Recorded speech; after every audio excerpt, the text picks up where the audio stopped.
Alright guys, sa mapagpalang araw sa inyong lahat isa na namang reaction video ni Rob Trip. Walang tigil na pag-ulan, no? Pag-asa, low pressure area sa loob ng PAR. Ayan, minomonitor na habang umiiral. Ito ay isa na namang bagyo.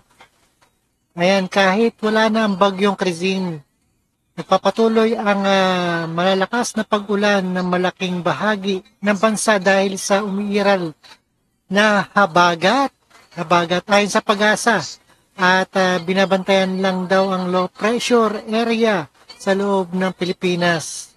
Alright, area of responsibility na posibleng makaapekto sa lagay ng panahon mga susunod na araw.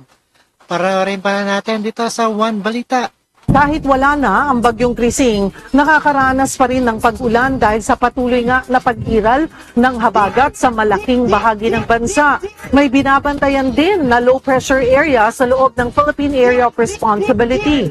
Para sa detalye, magkakausap natin si Pag-asa Weather Specialist, Ana Cloren Jordan. Magandang tanghali sa iyo, Ana. Yes po, magandang umaga. Magandang tanghali din, Cheryl, ganun sa ating mga taga-subaybay. Alright, nasaan na ang LPA na binabantayan naman natin ngayon? Posible ba nga itong maging bagyo? Opo, sa kasalukuyan meron po tayong minomonitor na isang low pressure area sa may silangan po ng Visayas, ng Southern Laki ng bagyo, no? Pag-asa sa loob ng PAR. Luzon or Visayas area po, no? At itong LPA po nito ay mababa ang tsansa na maging isang bagyo within 24 hours. Pero meron pa rin po tayong isang minomonitor, Ma'am Cheryl, isang cloud cluster sa may silangan po ng Northern Luzon area na kung saan posible rin po itong maging isang low pressure area within the day.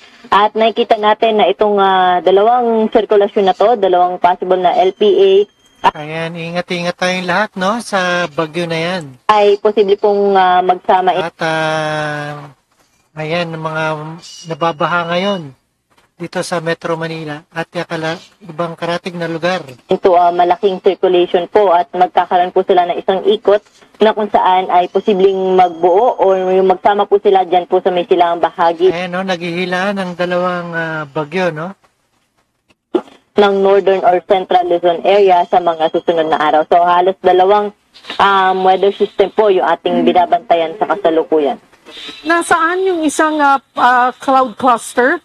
Opo, yung isang cloud cluster po ay nasa yung silang bahagi po ito ng Northern or Central Luzon area. So sa ngayon po kasi ay kumpul ng kaulapan pa lamang po ito at hindi pa po siya, kumbaga parang hindi pa po siya buo at wala pa po tayong nakikitang malinaw na sirkulasyon at wala pa rin po tayong enough data para Ayan, wala pang nakita pero ang lakas na ng ating bagyo, no?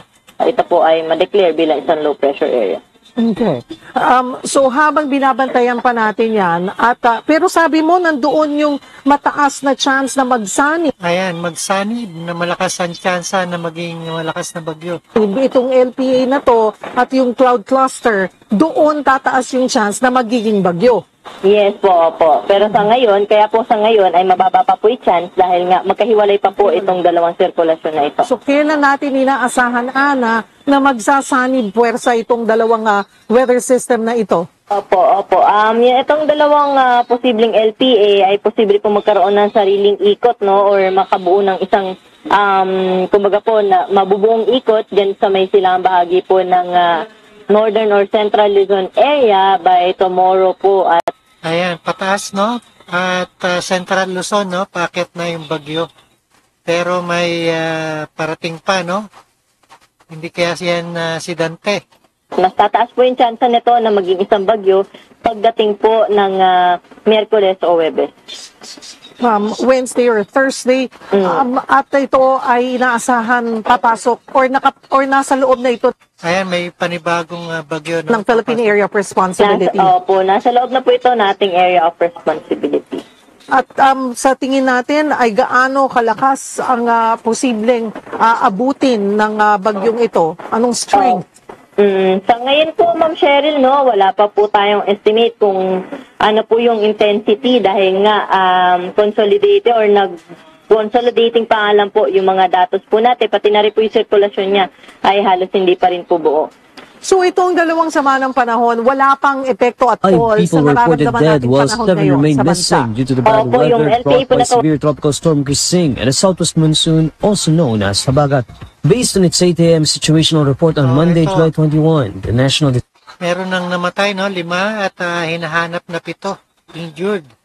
Ngayong tropical storm Krising, southern monsoon. Disaster Risk Reduction and Management Council says that of the 5 fatalities, 3 were recorded in northern Mindanao, while 1 death each was reported in the Davao and Caraga regions.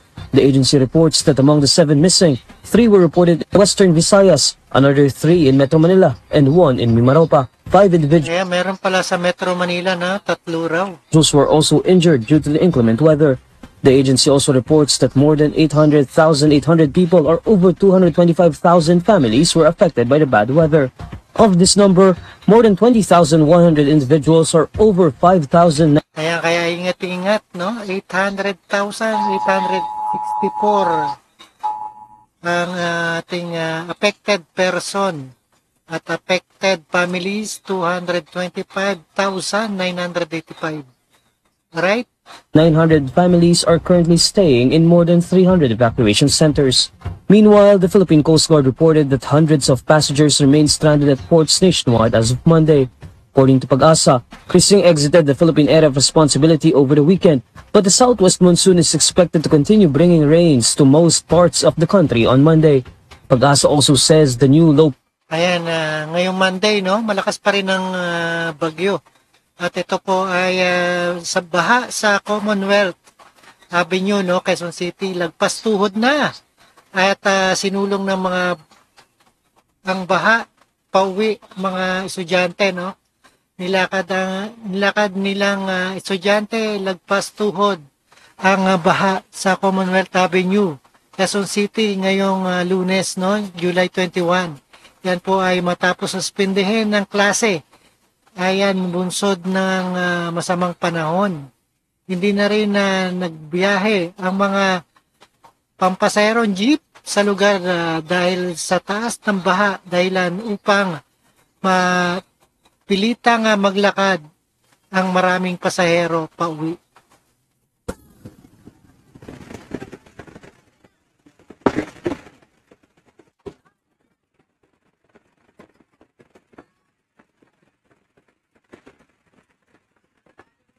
Oo nga, Lawan, send mo na yung Gcash mo. Send ko yung Gcash ko, ha? Ayan, malakas ang no? Bagyo talaga. Malakas ang malalim tubig. Commonwealth na, mga tropa, malapit sa Datamex, Pearl Drive. For sure, na rin, baha na rin yung Pearl Drive. Pero paglagpas dito, wala na, Don Bob yan. Kaya yan, pero nakakatakot yan.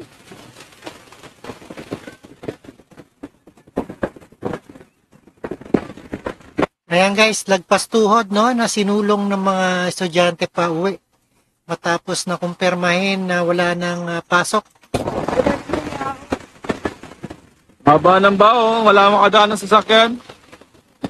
Highway yan, hindi resort.